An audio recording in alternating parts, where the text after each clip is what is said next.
Вы з намі, а гэта значыць імкненне да ведаў ваша якасць. 5 аматараў роднай мовы, якія да таго ж цікавяцца гісторыяй і культурай сваёй краіны сёння ў нашай студыі.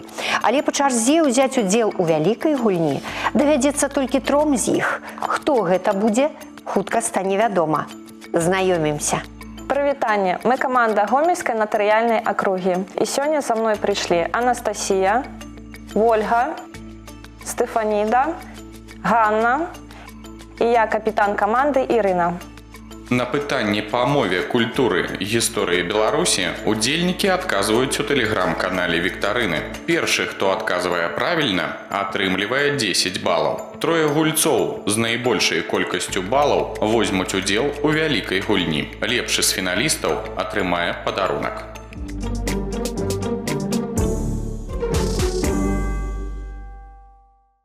Па-руску вторник, па-беларуску.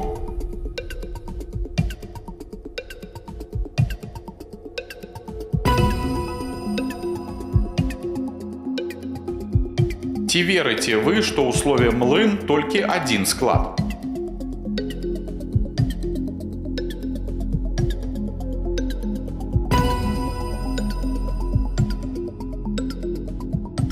Як называецца знак, што ставіцца ў канцы апавядальнага сказа?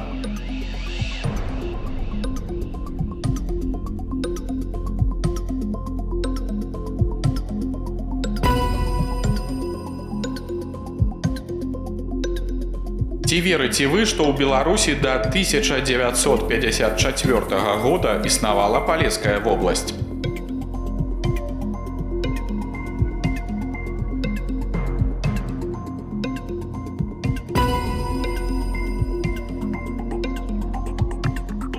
Як у беларускай міфалогіі называлі чалавека, які паводле павер'яў мог ператварацца ў ваўка?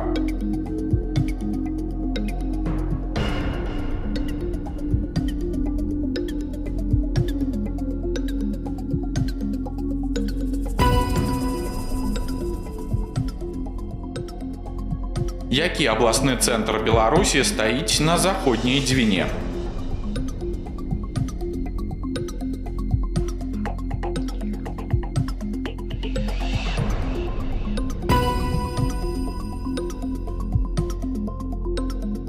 Успомніце 2 словы, з якіх пачынаецца дзяржаўны гімн Беларусі.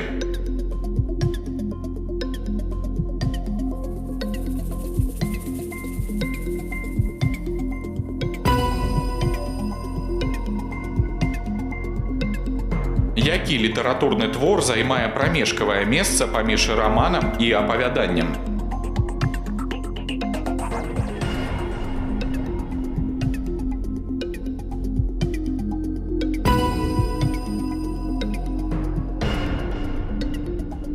Птушка сімвал Беларусі гэта?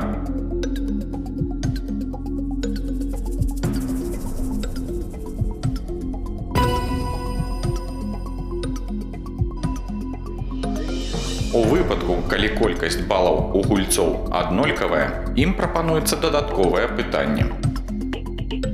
Пасля якой літары ў беларускім алфавіце ідзе літара К?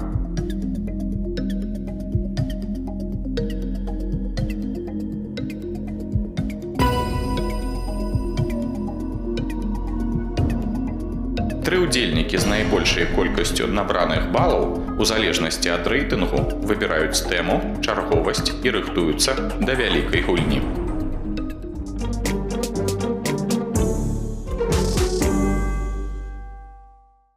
Мяне завуць Ганна, я набрала большую колькасць балаў, я выбіраю катэгорыю мова і гуляю першая. Меня зовут Стефанида, я набрала другую колькость баллов, я выбираю категорию культура и гуляю другой.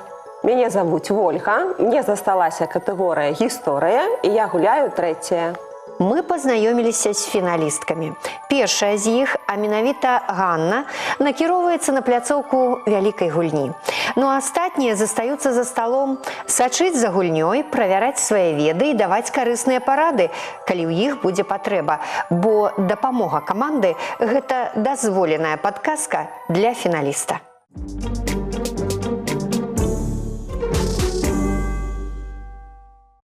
Ганна, я рада вітаць вас на пляцоўцы вялікай гульні. Я таксама вітаю вас.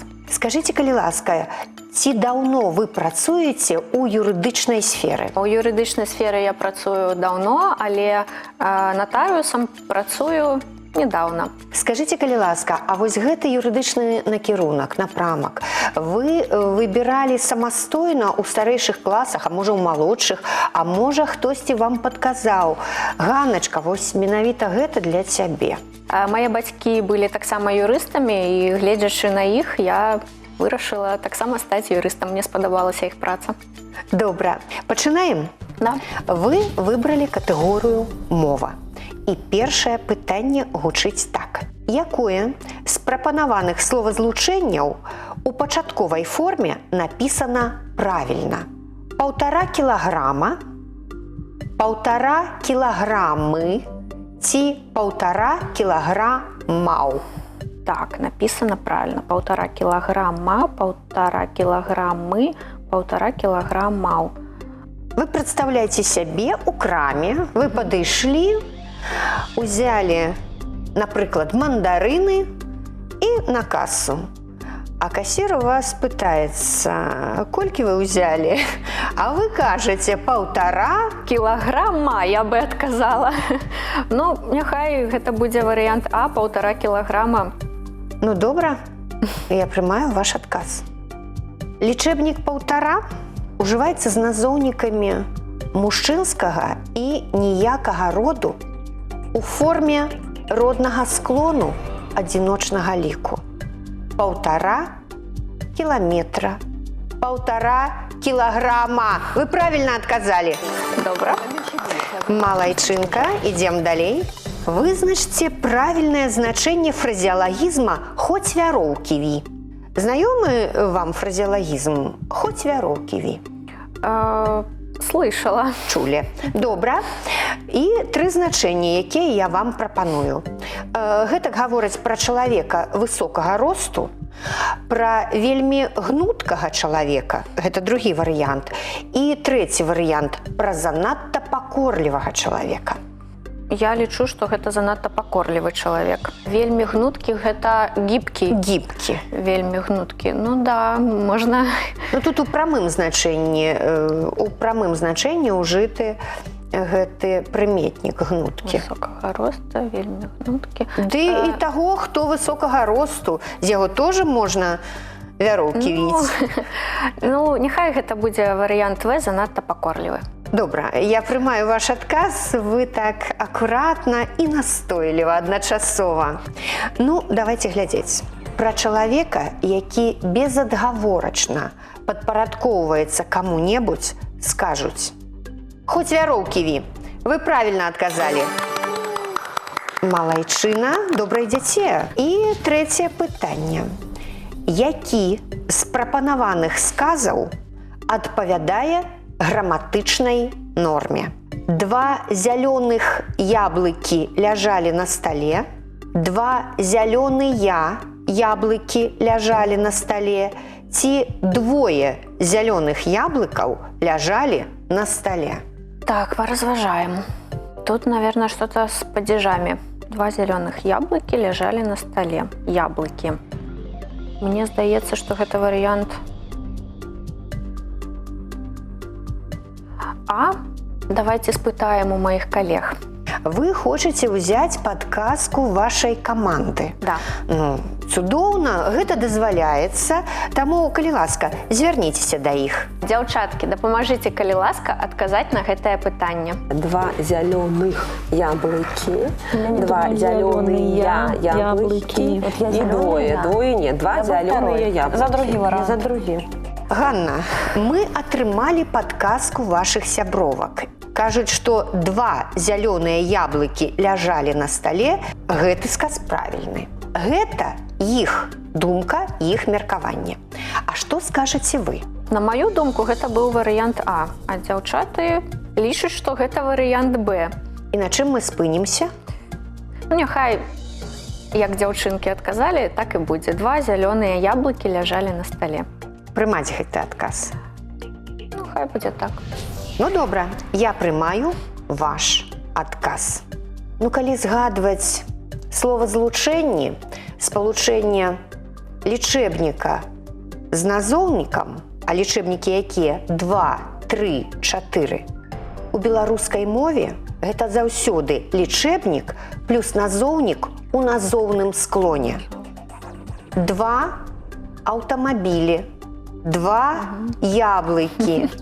І суадносна прыметнік таксама будзе стаяць у назоўным склоне. 2 зялёныя яблыкі ляжалі на стале. Гэта правільны адказ. Дзякуй дзяўчынкам.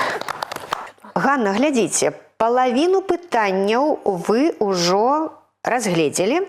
Засталіся яшчэ 3.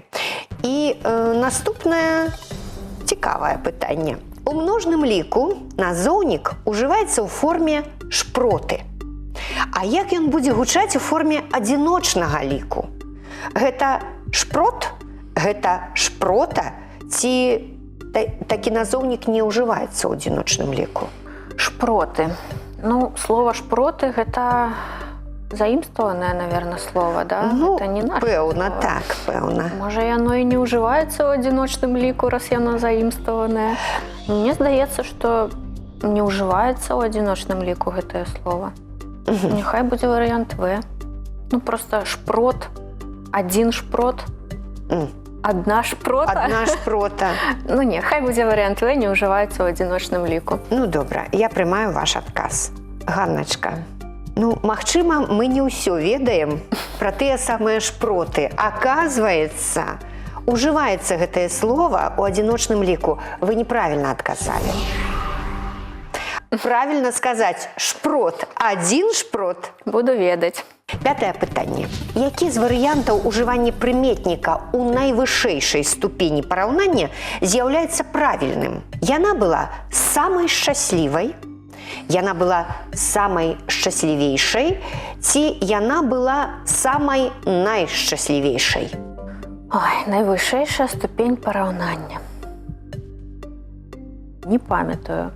Вы прамаўляеце, і што вам больш падабаецца? Ось ці можна так сказаць? Яна была самай шчаслівай. Ну, можна так сказаць. Так. Яна была самай шчаслівейшай. Не, я б так не сказала Вы бы. б так не сказали. Не использовала бы такой, да, оборот. Яна была самай найшчаслівейшай. Найшчаслівейшай, ну, она как бы, наверное, и добавляет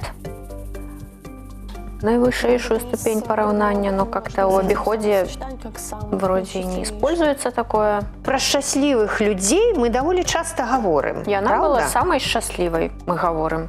Ну, Так. на мой погляд, мы говорим так. Яна была самой счастливой, а самой найшчаслівейшай, здаецца мне, што гэта не выкарыстоўваецца вот у такім варыянце. У такім варыянце, да. Дык што мы робім? Я выберу варыянт А. Яна была самай шчаслівай. Мне падабаецца ваша ўпэўненасць, і я прымаю ваш адказ. Яна была самай шчаслівай. А чаму была? Яна самая шчаслівая, таму што яна правільна адказала. Ганна, малайчына. Дзякуй. Гэта правільны адказ. На форму найвышэйшай ступені параўнання указваюць словы «самы», «найбольш» ці «найменш», якія дадаюцца да прыметніка ў пачатковай форме. Ганна, вось так. Незаўважна вы дайшлі да апошняга 6-га пытання. У якім з прапанаваных слоў на месцы пропуску трэба пісаць літару мяккі знак? Словы «меньшы», «абедзве» і «восеньскі». Меньшы, абедзве і восеньскі. Ну, па гучанню дапусціма у гэтых трох словах паставіць мяккі знак. Я згодна з вами. Менавіта, калі прамаўляем мы гэтыя словы па-беларуску правільна, то заўсёды такія мяккія яны. Меньшы, абедзве, восеньскі, так. Але ж я выберу варыянт В, слова восеньскі. Варыянт В. Да. Добра. Я прымаю ваш адказ. Дзякуй. Ён правільны, Ганна. Малайчынка. У прыметніках, якія ўтвораны ад назоўнікаў назваў месяцаў, якія заканчваюцца на «н», напрыклад, чэрвень, ліпень, жнівень, і яшчэ ў слове «восеньскі» мы напішам мяккі знак. Ганна, у вас 50 балаў, і вы можете іх прымножыць. Вам трэба на кон паставіць пэўную колькасць балаў і згуляць са мной одно пытанне. У ім не будзе варыянтаў адказаў, і калі вы адкажаце правільна, то вашы балы прымножацца.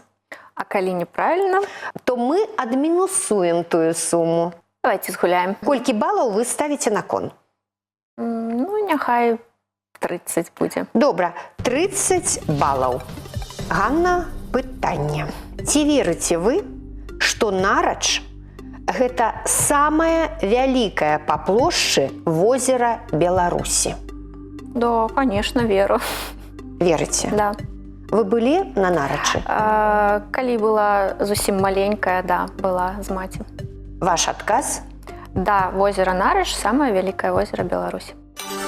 Гэта правільны адказ. Малайчына. Ганна, у вас ужо не 50, у вас ужо 80 балаў. Я шчыра віншую вас.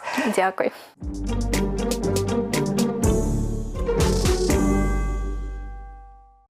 Стефаніда, я рада вітаць вас на пляцоўцы вялікай гульні.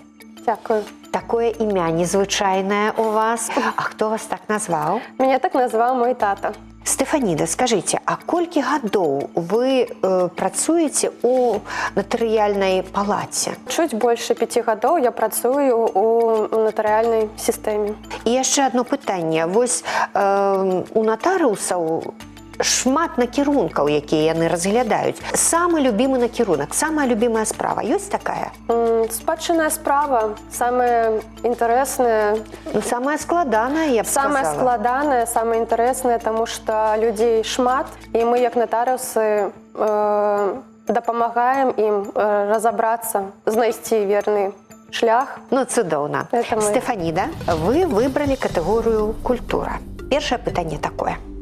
Якога беларускага паэта часта параўноўваюць з шатландскім паэтам Робертам Бёрнсам? Паўлюка Багрыма, Францішка Багушевіча ці Максіма Богдановича? Ну, з творамі Максіма Богдановича больш знаёма, Францішкам Багушевічам таксама, а от пра Багрыма не чула нічога. Зайграй, зайграй, хлопча малы, і ў дудачку, і ў цымбалы. Гэта Паўлюк Багрым. Раз шотландский поэт, значит, нечто должно быть такое, нечто цікавое должно быть, ну, мабуть... Нейкая балада, ну, так? да, вот нечто такое спокойное. Францішак Багушевич. Угу. Такі варыянт. Да, вариант, другі вариант. Паслухайце, а можа дапамогу вашай каманды? Выберу дапамогу команды. Добра.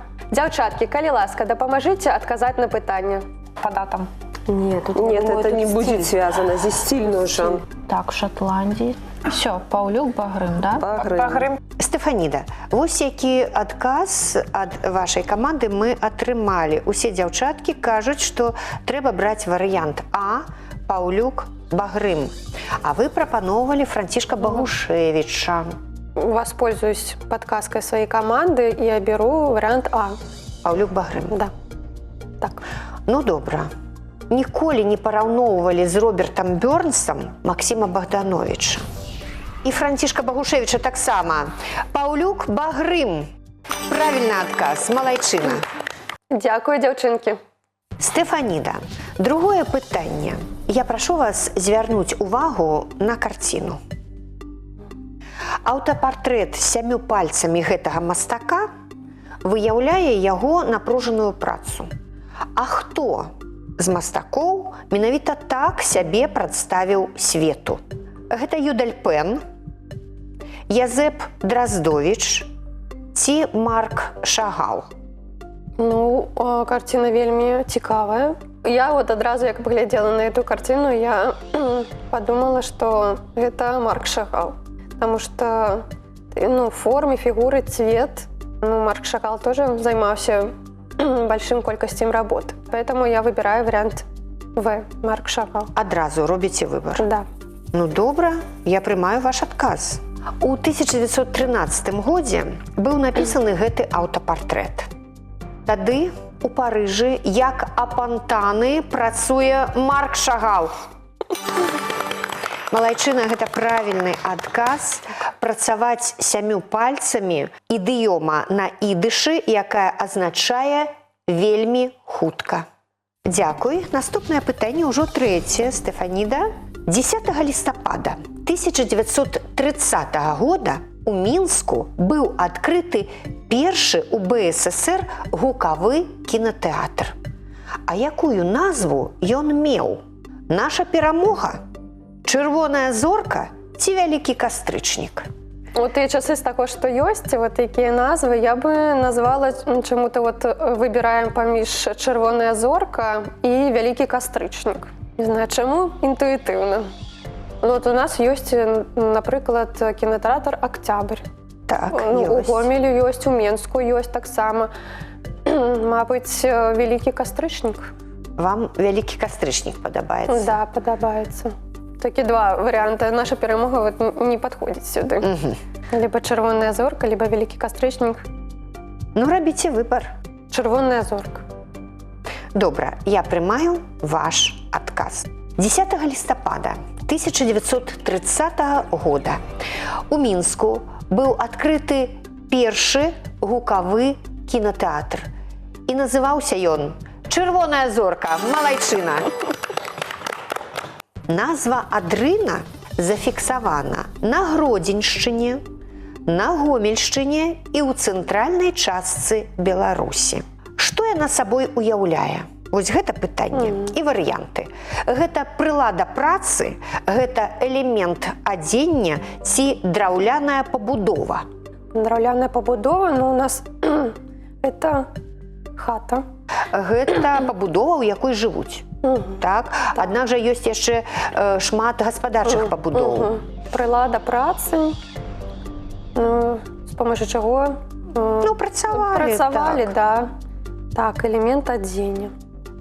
Ну, элемент адзення, скорее всего, у жанчын. Адрына? А чаму? Ну, адрына, потому что у жанчын шмат, ну, раней было шмат Элементаў. элементаў. Ваш канчатковы адказ? Элемент адзення. Ну, добра, я прымаю ваш адказ. Месца і драўляная пабудова, у якой захоўвалі сена, салому, а таксама гаспадарчы інвентар. Стэфаніда, гэта і ёсць адрына. Вы неправільна адказалі. Шкада. Нічога страшнага, што неправільны адказ, гэта гульня, і вы гэта добра ведаеце. Наступнае пытанне музычнае. Дэбют якога знакамітага кампазітара як аўтара музыкі да фільма адбыўся на беларускай кінастудыі ў 1931 годзе. Гэта Ісаак Дунаеўскі, гэта Аляксандр Зацэпін ці Ісаак Шварц. Вам якія прозвішчы знаёмыя? Ці ўсе знаёмыя? Не все знаёмы. У вас знаёмы Александр Зацэпін і Ісаак Дунаеўскі. Знаёмы Шварц. Ісаак Шварц не знаёмы. Не знаёмы. Так, Дунаеўскі, Зацэпін, Шварц. Ну, тут інтуітыўна буду абіраць, потому что не знаёма з кампазітарамі. Ну, чисто інтуітыўна. Няхай будзе Дунаеўскі. Добра, я прымаю ваш адказ. Уладзімір Корж-Саблін здымаў першы гукавы фільм на беларускай мове «Першы ўзвод». Было гэта ў 1931 годзе. І запрасіў тады маладога кампазітара напісаць музыку да карціны. І гэтым кампазітарам быў не Ісаак Шварц і не Александр Зацэпін. Гэта быў Ісаак Дунаеўскі. Малайчына. Малайчына. І апошняе пытанне паэтычнае. Стаю на ростанях былых, а з паднябесся самотным жаўранкам звініць і плача май. Хто з беларускіх аўтараў напісаў гэтыя радкі? Аркадзь Куляшоў, Янка Купала ці Максім Богданович? Радкі вядомыя, знаёмыя. Так, ну, гэта точно не Максім Богданович. Точно. Не яго стыль. Янка Купала ці Аркадзь Куляшоў. Кто-то з іх будзе. Купала тоже вот как-то не яго, на слух, да. Ну, обираю Аркадь Куляшу. Все ж таки Аркадь Куляшов. Аркадь Куляшу. Добре, я приймаю ваш адказ. У 1928 годзе верш «Бывай» напісаў Аркадь Куляшоў. Вы малайчына, дзякуй, Стэфаніда. Ці спадабалася вам гуляць? Очень. Вельмі. Вельмі. Вельмі. Ну, я хочу сказаць, што гульня яшчэ не скончана. У вас 50 балаў. Гэтак жа, дарэчы, ішла і Ганна. Аднак яна згадзілася на дадатковую гульню. Я вам таксама яе прапаную. У мяне ёсць адно пытанне з іншай катэгорыі. Вы можаце выбраць любую колькасць балаў, паставіць іх на кон. Што вы зробіце? Давайте згуляем ще. Давайте згуляем. У вас 50. Колькі балаў ставіце на кон? Давайте все. Ва-банк ідзе Стэфаніда. Цудоўна. Увага. У гонар якога беларускага дзеяча, асветніка, гуманіста названы ордэн у беларускай сістэме дзяржаўных узнагарод? Вось я пачула от вас пытанне. Першая думка моя гэта Франциск Скарына, поэтому першая думка заўсёды верная, поэтому Франциск Скарына. Ён правільны, малайчына, Стэфаніда.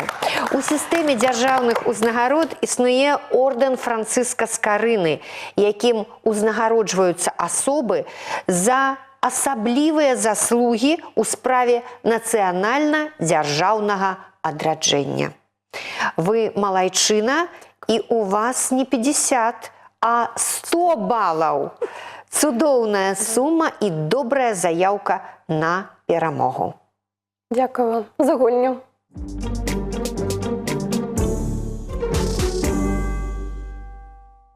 Вольга, я рада вітаць вас на пляцоўцы вялікай гульні. І я вітаю вас. Вы выбралі гісторыю. Она Чаму? засталася мне гісторыя. Яна я вам не выбирала. засталася. Да. Так. А калі б мелі магчымасць выбраць, то якую б катэгорыю выбралі? Я б выбрала беларускую мову. Зразумела. Да. Скажыце, калі ласка, а колькі гадоў вы ў натарыяце? Я працую амаль 15 гадоў на натарыяце. Як скончыла універсітэт, прыйшла, так і працую. І вам падабаецца гэтая справа? Я люблю сваю справу, сваю работу. Ну, а калі разглядаць накірункі, што вам больш за ўсё падабаецца? Я падтрымаю Стэфаніду, я таксама люблю Спадчынную справу. Это Добра. самае цікавае. Дзякуй. Вольга, пачынаем. Пачынаем. Як называлася першая надрукаваная ў Беларусі кніга на старажытна-беларускай мове? Катэхізіс, апостал ці буквар? Так, гэта не буквар.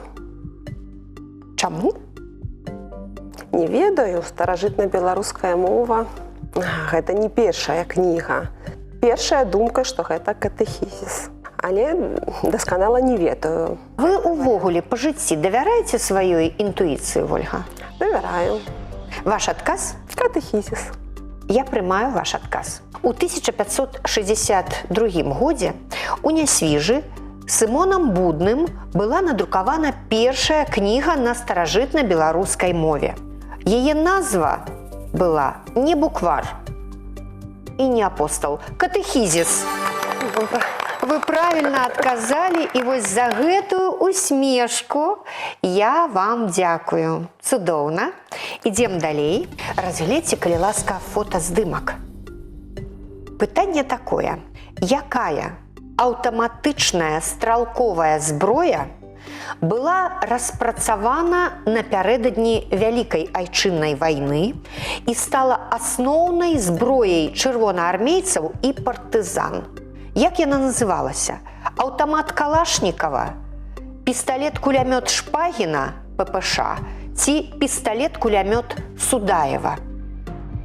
Я ведаю пра аўтамат Калашнікава, ведаю пісталет-кулямёт Шпагіна. Трэці варыянт для мяне невядомы. Ну, дзяўчынкі не ведаюць так, як хлопчыкі. Ці А, ці Б. Ну, у вас яшчэ варыянт узяць дапамогу каманды. Давайте. Падказка каманды. Каманды. Звяртайцеся, калі ласка, да вашых сябровак. Дарагія дзяўчынкі, дапамажыце мне адказаць на пытанне.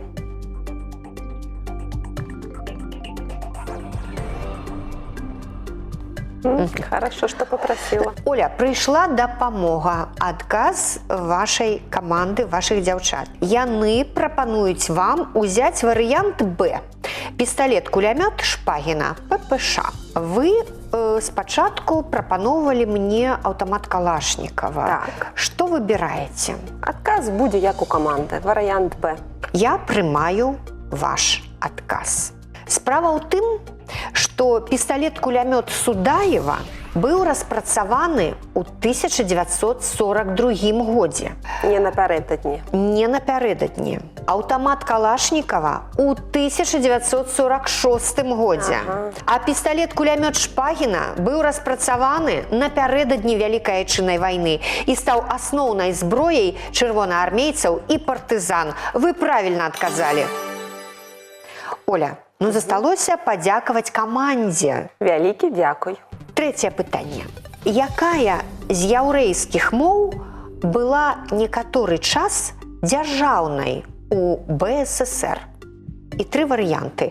Іўрыт, ідыш ці ладзіна. Ладзіна – гэта сефардская мова. Ці іўрыт, ці ідыш. 2 варыянты зноў вы разглядаеце. Да, 2 варыянты. Менавіта іўрыт. Ваша першая прапанова – іўрыт. А чаму не ладзіна, напрыклад? Пра ладзіну ніколі не чула. Ну гэта ж не значыць, што... Не значыць. Чаму не ідыш? Ідыш таксама мог быць. Ці ідыш, ці іўрыт. А давайте я выбіраю ідыш. Ідыш. Ідыш. Ну добра, я прымаю ваш адказ. У адрозненне ад сучаснасці большасць яўрэйскага насельніцтва Беларусі тады, калі гэтая мова была дзяржаўнай у БССР, размаўляла на мове ідыш. Ваш адказ правільны. Малайчына, Малайчына Вольга. 4-е пытанне. Разгледзьце, калі ласка, выяву, фотаздымак. Пытанне такое. Якому князю прысвечаны гэты помнік? Усяслаў Чарадзей, Вітаўт ці Альгерд? Цікавы помнік. Усяслав Чарадзей, Вітаўт, Альгерд. І я магу сказаць, што гэты помнік знаходзіцца ў Полацку. Першая моя думка была, што гэта Усяслаў Чарадзей. Другіх думак не маю, давайте спрабаваць. Усяслаў Чарадзей. Усяслав Чарадзей. Не Вітаўт і не Альгерд. Хай будзе Усяслав Чарадзей. Добра. Гэты помнік прысвечаны полацкаму князю, пры якім полацкае княства дасягнула вяршыні сваёй магутнасці. Таму і стаіць гэты помнік у Полацку. І ён Усяславу Чарадзею. Малайчына Вольга. Наступнае, 5-е пытанне.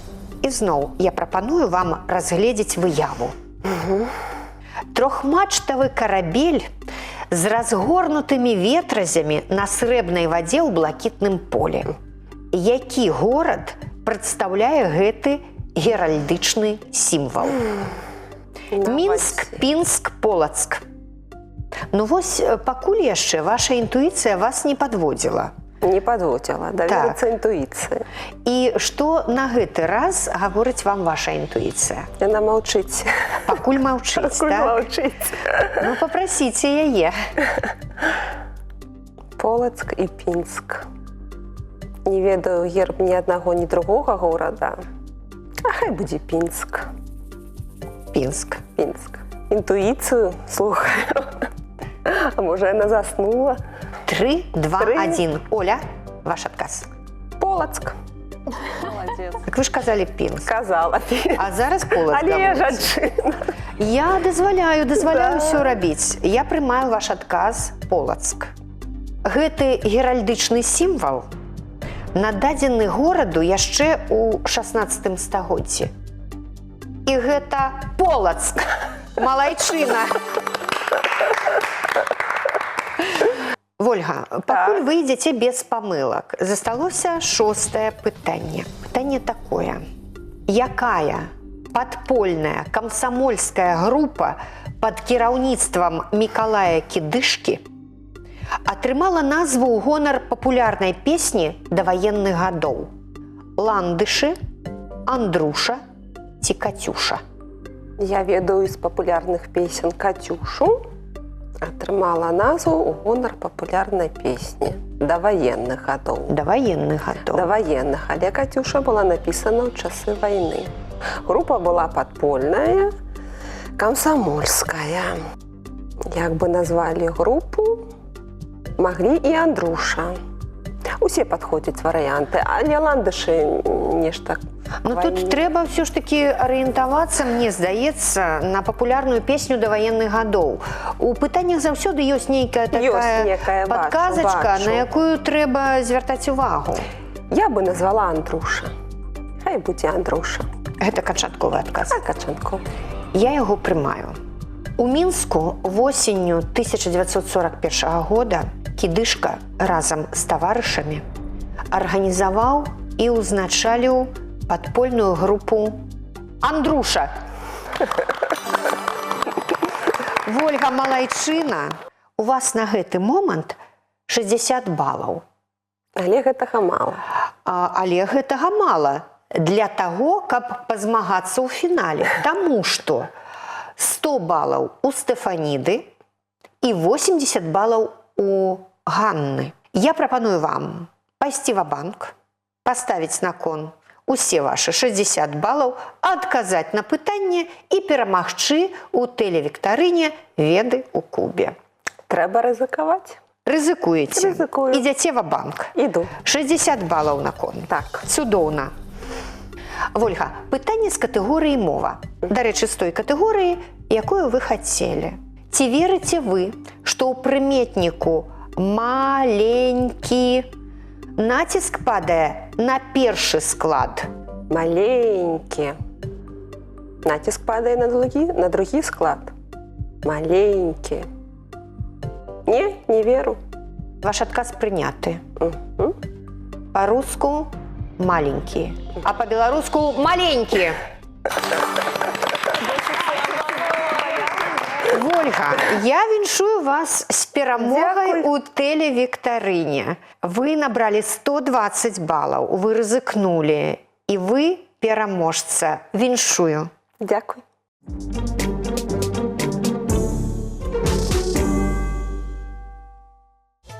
Нашы фіналісткі атрымалі моцныя ўражанні. Ну а гэты цудоўны кубак сёння я з задавальненнем перадаю Вользе. Вольга, ён цяпер ваш. Валодайце, калі ласка. Дзякуй вялікі. Я вельмі рада, што перамога сёння са мной. Вывучайце беларускую мову і слухайце сваю інтуіцыю. У будаўніцтве важна закласці добры падмурак. У адукацыі назапасіць веды. Народны досвед раіць. Стварыце свой падмурак ведаў, бо за багацце іх не купіш.